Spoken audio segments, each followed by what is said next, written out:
Hi, my name is Corin George and I'm an application engineer with AFL's Ascend platform.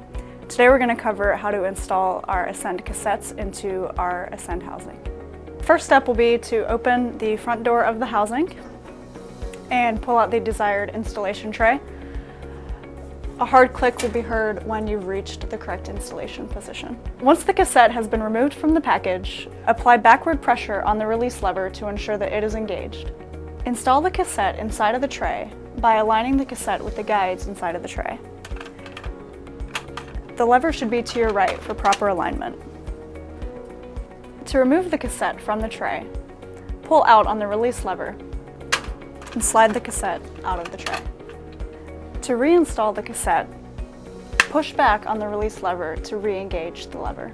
The cassette is now ready to be installed again. For highly populated housings, we recommend beginning cassette installation from the bottom tray and progressing upward.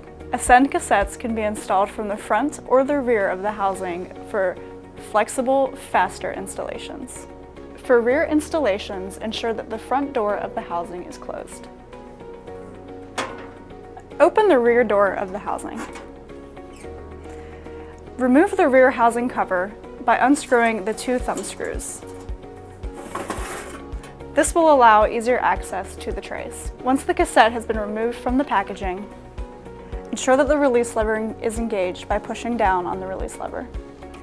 Install the cassette into the tray by aligning the cassette with the guides inside of the tray. The release lever should be to the left for proper alignment. To release the cassette, push forward on the release lever and slide the cassette towards you. To re-engage the release lever, pull forward on the lever. The cassette is now ready to be installed again.